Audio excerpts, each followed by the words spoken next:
بسم اللہ الرحمن الرحیم۔ حضرت ابراہیم علیہ السلام کی زندگی قربانیوں سے، ایثار سے، اپنے رب کو پانے کے لیے سب کچھ چھوڑنے سے بھری ہوئی ہے۔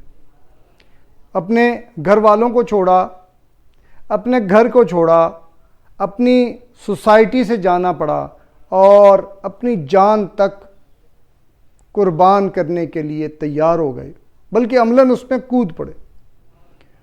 اور پھر اللہ نے وہ معجزے بھی ان کی زندگی کے اندر دکھائے جو انسانی تاریخ کے اندر کبھی ہمیں نہیں ملتے۔ کبھی ہم نے یہ نہیں دیکھا کہ آگ جلانے کی بجائے ٹھنڈی ہو گئی ہو۔ یہ حضرت ابراہیم علیہ السلام کے بارے میں۔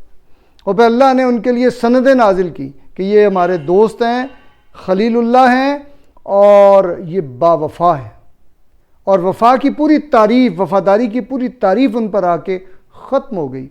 پھر ایسا ہی نہیں ہے، حضرت ابراہیم علیہ السلام اپنے بڑھاپے کے اندر، یہ جوانی کے واقعات تھے، لیکن پھر جب اپنے بڑھاپے کے اندر انسان اپنے رب سے التجائیں کر کے، دعائیں مانگ کے، گڑ گڑا کے ایک بیٹا حاصل کرتا ہے، اولاد حاصل کرتا ہے، آپ دیکھیے اس وقت اس اولاد کے ساتھ، اس بیٹے کے ساتھ کتنی توقعات اور زندگی پوری کی زینت وابستہ ہوگی، کتنی امیدیں وابستہ ہوں گی۔ اور پھر قرآن خود کہتا ہے کہ یہی بیٹا جو بڑی دعاؤں سے حاصل کیا گیا تھا، اللہ کی ایک خاص نعمت کے طور پر، یہی بیٹا جب باپ کے ساتھ بھاگنے دوڑنے، یعنی باپ کی مدد کرنے کے قابل ہوتا ہے، تو پھر وہ خواب آ جاتا ہے حضرت ابراہیم علیہ السلام کو۔ آپ دیکھیں باپ اور بیٹے کی جو فریکوینسی ہے، جو آپس کا تعلق ہے، وہ کتنا خوبصورت ہے کہ باپ جو اللہ کے نبی ہیں اور انبیاء کے خواب سچے ہوتے ہیں، باپ اپنے بیٹے سے شیئر کرتا ہے کہ اے میرے بیٹے، مجھے تو خواب میں ایسا آیا ہے۔ بیٹا کتنا کلیئر ہے، چھوٹا ہے ابھی بس ظاہر ہے جوانی میں بھی نہیں داخل ہوا، لیکن کتنا کلیئر کانسیپٹ ہے اپنے رب کا۔ وہ باپ سے یہ نہیں کہتا کہ اے میرے والد محترم یہ بھی ہو سکتا ہے، یہ بھی وہ کہتا ہے اللہ کا حکم ہے بس کر دیجئے۔ اور ایسا نہیں تھا کہ حضرت ابراہیم علیہ السلام کی وہ جو محبت کا تعلق ہے وہ نہیں، بہت شدید محبت ہے۔ میں نے آپ کو بتایا نا کیسے دعاؤں سے حاصل، پھر ویسے بھی بیٹے سے کتنا تعلق ہوتا ہے۔ اور حضرت ابراہیم علیہ السلام اپنے بیٹے کو الٹا لٹاتے ہیں، اور تاکہ وہ جو چہرے کے تاثرات ہیں وہ باپ کو کہیں متزلزل نہ کر دیں، اور اپنی آنکھوں پر پٹی باندھتے ہیں اور چھری چلانے لگتے ہیں۔ یہ چھری کس بات پہ تھی؟ یہ چھری اپنی زندگی بھر کی خواہشات اور تمناؤں پر چھری چل رہی تھی۔ وہ جو حاصل کیا گیا بڑا پیارا بیٹا تھا، محض اپنے رب کی خاطر۔ آپ سوچیں ہم بھی تو قربانی دینے جا رہے ہیں نا۔ ہماری زندگی میں ہمارے رب کا مقام کیا ہے؟ ہم کیا کچھ اپنے رب کے لیے قربان کرنے کے لیے تیار ہوتے ہیں؟ یہ جسے ہم قربانی کہتے ہیں نا، چند پیسے خرچ کر کے، سوچئے کیا دل کی کیفیت وہ ہوتی ہے؟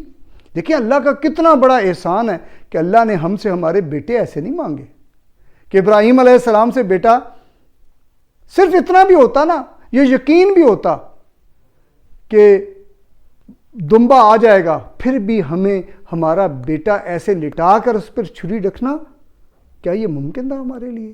حضرت ابراہیم علیہ السلام کو ایسی کوئی گارنٹی نہیں تھی کہ جب بیٹے کو لٹاؤ گے، چھری چلاؤ گے تو چھری بیٹے پہ نہیں، انہوں نے تو بیٹے پہ چلانی تھی چھری، اپنی آرزوؤں، اپنی تمناؤں اور اپنی امیدوں کے مرکز پر، محض اپنے رب کو راضی کرنے کے لیے، اس کی تابعداری کے لیے۔ دیکھیں یہ قربانی، یہ چند پیسے نکال کے جانور قربان کرنے کا نام نہیں ہے، یہ تو ابراہیم علیہ السلام کو یاد کرواتی ہے کہ اپنا سب کچھ اپنے مالک کے لیے قربان کرنے کے لیے تیار ہو جاؤ۔ یہ ہے قربانی۔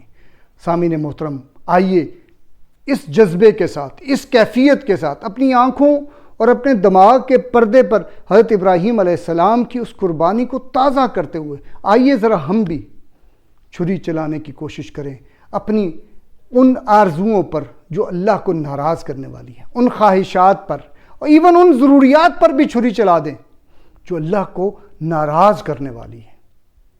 ہم اپنے بچوں کی ان خواہشات پر بھی چھری چلا دیں جس کے نتیجے میں وہ بچے اللہ کے باغیوں کے ساتھی بن سکتے ہیں۔ آئیے اس کا ارادہ کریں، اس کی کوشش کریں اور اللہ سے اس کے لیے دعا کریں۔ اللہ کرے ہماری اس دفعہ کی قربانی ایسی ہی قربانی ہو۔ بہت شکریہ۔ السلام علیکم ورحمۃ اللہ وبرکاتہ۔